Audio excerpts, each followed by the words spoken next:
Hi guys! Welcome back sa YouTube channel ko. So for today, magsasagot tayo ng practice exercises for limits of trigonometric expressions. Pero before that mga idolo, shoutout muna kay Shayna Nogales at sa mga Lodi Cakes natin na electrical engineering students ng Sorsogon State University, and maraming salamat sa mga future engineers natin na patuloy na sumusuporta sa channel natin. And sagutan natin itong mga Lodi Cakes without knowing na, kunyari, hindi pa tayo marunong mag-LHR. So we will just use the fundamental of factoring or even the trigonometric identities, etc. Kasi more on trigo to. Kung makikita nyo naman sa topic, limits of trigonometric expressions. Okay, so sagutan natin yung first, yung 5 items na binigay ni Sir IJ. So for the first item, we are looking for the limit of the sine squared y all over 1 plus cosine y as y approaches to pi. So the first thing that we have to do here is we will apply the direct substitution property of limits. How is that, Sir IJ? So kapag gagamit tayo ng substitution property of limits, is-substitute lang natin kung saan nag-approach yung certain variable natin. For this case, we have the variable y. So what will happen there is that, so the limit, mga Lodi Cakes, of sine squared y all over 1 plus cosine y as y approaches pi will be equivalent now to sine squared of pi all over 1 plus cosine of pi. If we recall our unit circle, alam natin na ang pi is located on the negative, right? Considering the counterclockwise direction, yung pi na angle from the positive x-axis will be located on the negative x-axis. Kumbaga, straight line siya. And it has a terminal point in the unit circle, negative 1, 0. So what does it mean, Sir IJ, na mayroon tayong terminal point na negative 1, 0? Yung sine pi natin will be equal to the y-coordinate of the terminal point, which is 0. So magiging 0 squared to, Sir IJ, all over. Ang cosine pi is yung x-coordinate natin dun sa terminal, natin, mga Lodi Cakes, terminal point. So we have negative 1 kasi negative 1, 0 siya. So this is 0 over 0, which is indeterminate. So since fundamentals to, kailangan natin gumamit ng mga identities that will make this na hindi 0, 0. So magkakaroon tayo ng certain value. So anong gagawin natin, Sir IJ? Alam natin na ang sine squared y can be expressed using the basic Pythagorean identity given by sine squared y plus cosine squared y is equal to 1. So ang gagawin natin dyan, yung sine squared y, we will be expressing it in terms of cosine y. So magiging ano lang to, ililipat mo lang to sa right side.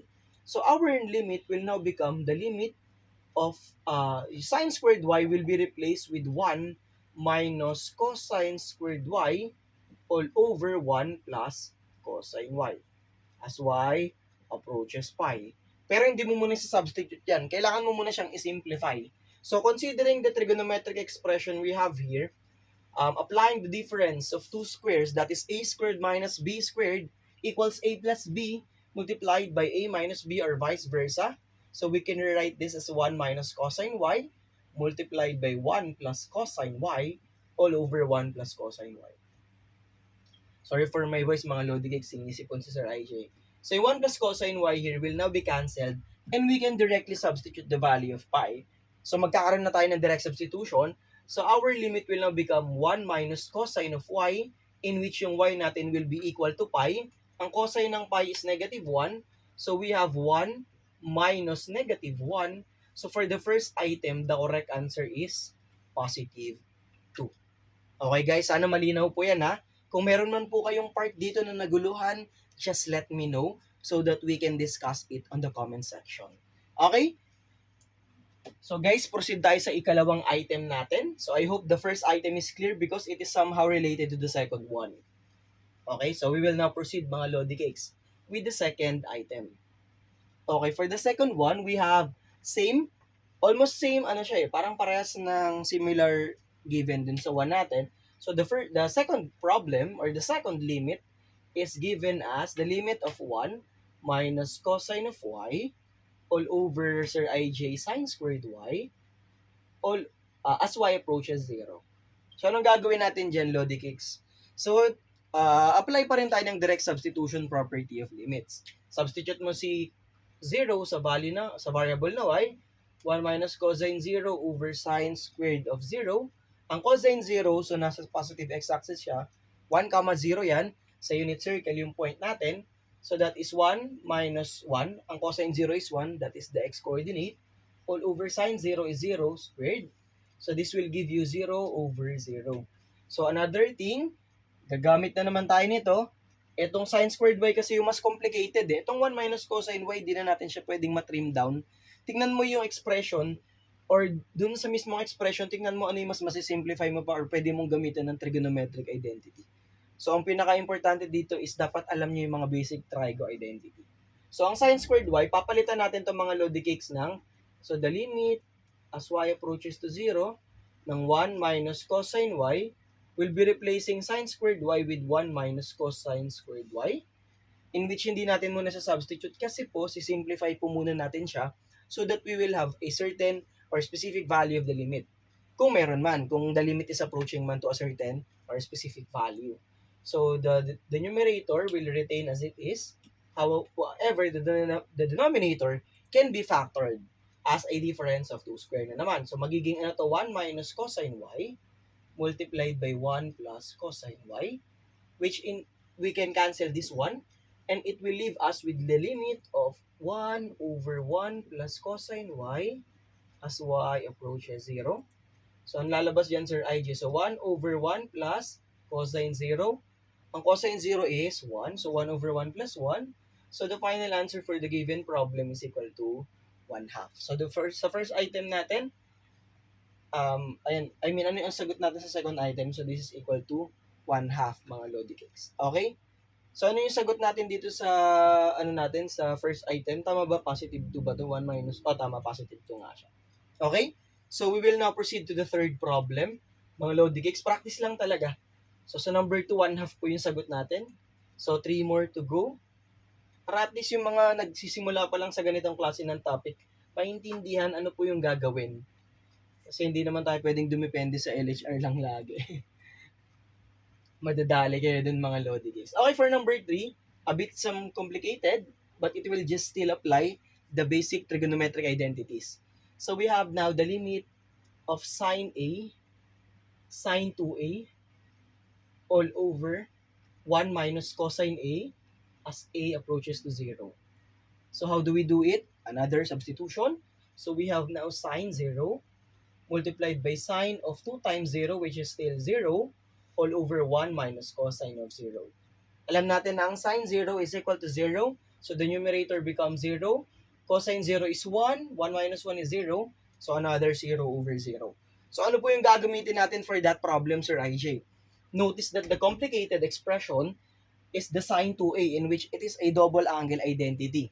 So let us recall that sine 2a, the double angle identity for sine is given by 2 sine A cosine of A. Okay? So, anong gagawin natin dyan, Sir IG? Replacing sine 2A with this expression, we will write the limit as follows. The limit as A approaches 0 ng sine A multiplied by 2 sine of A cosine of A all over 1 minus cosine of A. So, anong gagawin natin dyan, Sir IJ? So, kailangan makikita natin na yung sine A times sine A is sine squared A. Tapos, gagamit na naman tayo ng identity na yon to cancel the denominator kasi magkakaroon tayo ng common factor. So, you have to make sure na kabisado nyo talaga identity. Wala tayong lusot eh. So, we have 2 cosine A multiplied by sine squared A. Pinaghiwalay lang po ni Sir IJ Itong cosine A and 2. Itong sine A times sine A, we have sine squared A all over 1 minus cosine of A. So, sinisimplify ko muna siya. So, we'll have 2 cosine A. Tapos itong sine squared A, guys, gagawin natin 1 minus cosine squared A all over 1 minus cosine A. I hope that is clear, Sana po nakakasunod. This will now be equal to 2 cosine of A multiplied by 1 minus cosine A multiplied by 1 plus cosine A all over 1 minus cosine A. Cancel this one. So, we will just have now the limit of 2 cosine A, kapag sinimplify na natin siya, Sir IJ, multiplied by 1 plus cosine A, as A approaches to 0. And then, substitute na lang mga idolo. 2 cosine 0 multiplied by 1 plus cosine of 0.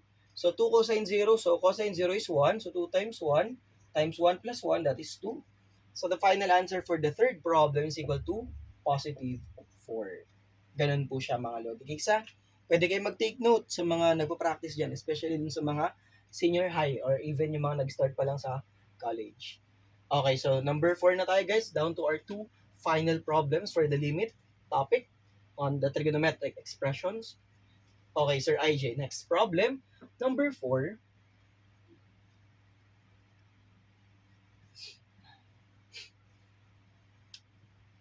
Okay, number 4, we have the limit of sine cube x all over sine x minus tangent x.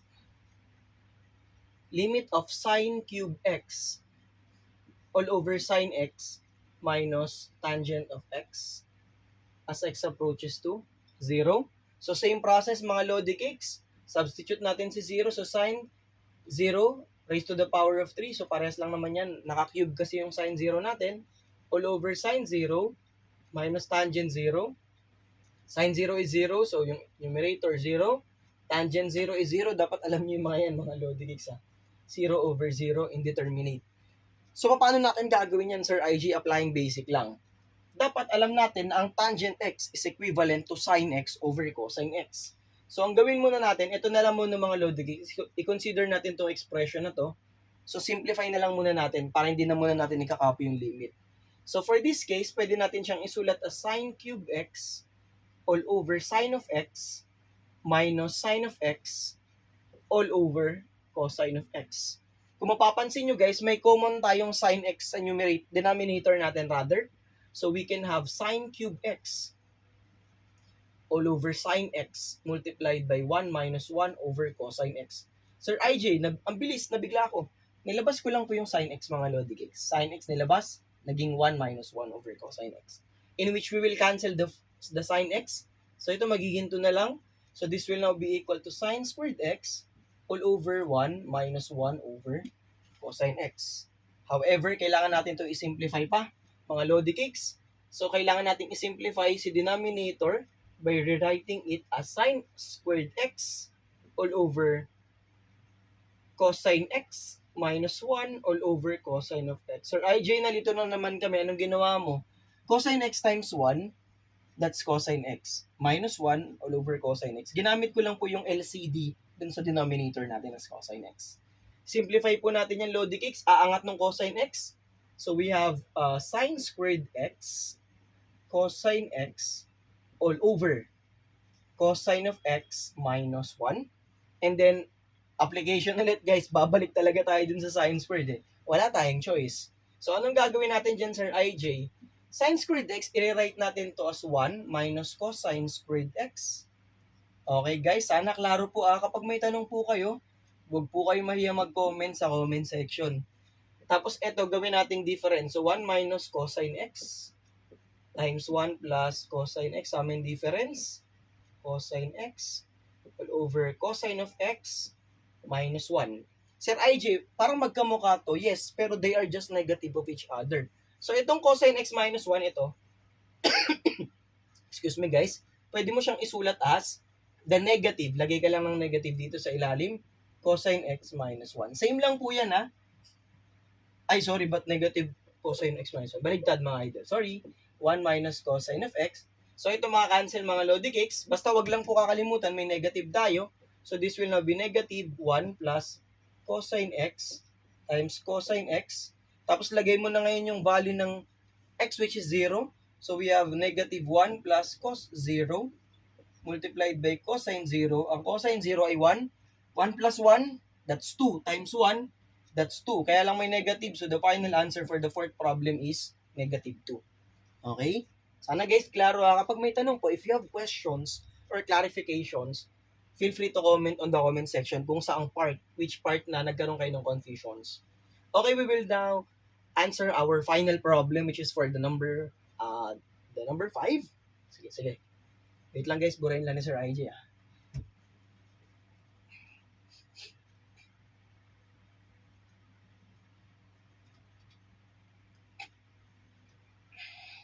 Okay, game number 5, down to our final problem. Number 5, the limit of x cosecant of 3x.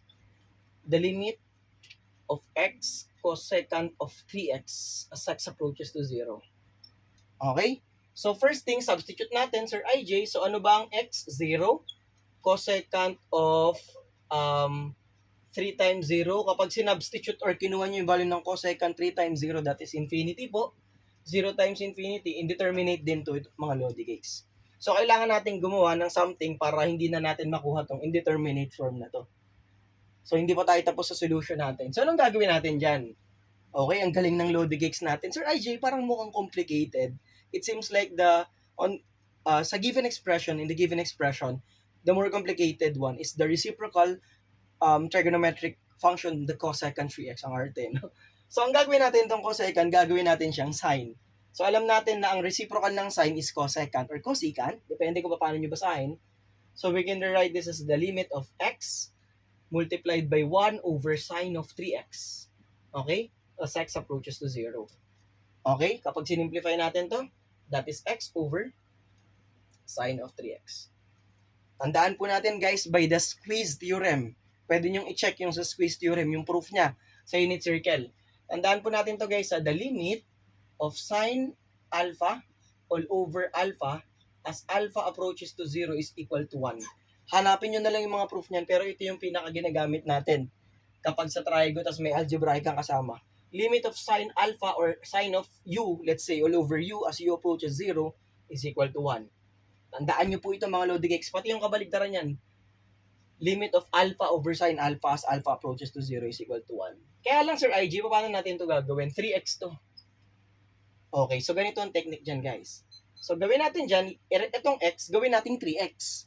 Kaya lang, make sure na magkakaroon tayo ng 1/3 sa labas. Okay? Sir IJ, mabilis po. Bakit po kayo naglagay ng 3x? Dahil nga po dito guys, dapat ito parehas. So kasi kapag ito, yung isang form nito, the limit of alpha all over sine alpha as alpha approaches 0 is equal to 1. So kailangan natin magkaparehas siya. Gawin natin tong 3x din. Kaya naglagay tayo ng 3 sa denominator para hindi natin mabago yung original expression natin. As x approaches 0. Tapos ito kasi guys, pwede mo na siyang i-rewrite. Itong may 1/3 natin, pwede natin siyang ilabas. Kasi pwede mo itong i-rewrite applying the limit as x approaches to 0 ng constant na 1/3 multiplied by the limit as x approaches 0. Sorry, medyo madikit. Dapat hindi pala dikit, Sir IJ. Ng sine of 3x all over, it must be 3x all over sine of 3x. Okay? Ito, Sir IJ, di ba, ito equivalent na yan? Yes, that is 1. Ang limit ng constant as x approaches any value will still be constant. So, this is na 1/3 multiplied by 1. So, the answer for the final problem is 1/3. So, ganun lang siya kadali mga Lodi cakes. So, sana may natutunan kayo for today's video. If you have questions or clarifications, wag po kayo mayang mag-comment. And maraming salamat sa mga patuloy na sumusuporta sa channel natin. I hope you all the best. God bless you always. Bye-bye and thank you.